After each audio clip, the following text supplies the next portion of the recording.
अध्यक्ष आदरणीय व्यासपीठ वंदनीय गुरुजन आणि स्वतंत्र भारताच्या सुजय बंधू भगिनींनो, मी अनन्या भैरी इयत्ता चौथी तुमच्या समोर प्रजासत्ताक दिनानिमित्त दोन शब्द सांगणार आहे. ते तुम्ही शांततेने ऐकावे ही नम्र विनंती. आजच्या दिवसाचे महत्त्व काय? जर कोणी तुम्हाला असे विचारले तर कोणी म्हणेल दिवस आहे देशभक्तीपर गीते ऐकण्याचा, तर कोणी म्हणेल दिवस आहे प्रभात फेरी काढण्याचा, तर कोणी म्हणेल दिवस आहे सुट्टीचा. पण मित्र, या दिवसाला भारताच्या इतिहासात सुवर्ण स्थान आहे. खरे पाहता आजचा दिवस आहे आपल्या आनंदाचा, अभिमानाचा, सर्व प्रजेचा न्याय आणि हक्काचा, भाग्याचा अन मांगल्याचा. म्हणून आपणास खूप साऱ्या शुभेच्छा प्रजासत्ताक दिनाच्या.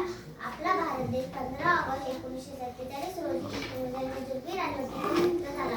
आपला देश चालवण्याची मोठी समस्या देशासमोर उद्भवली तेव्हा डॉक्टर राजेंद्र प्रसाद यांनी त्यांच्या अध्यक्षतेखाली वसुधा समिती स्थापन केली. त्या समितीचे अध्यक्ष डॉक्टर बाबासाहेब आंबेडकर होते.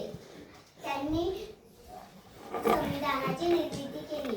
ते संविधान 26 नोव्हेंबर 1949 रोजी भारताने स्वीकारले आणि 26 जानेवारी 1950 रोजी ते लागू केले गेले. अखंड भारताचे गेले कित्येक वर्षाचे स्वप्न पूर्ण झाले. एक राष्ट्र एक लोकशाही राष्ट्र उद्याला आले.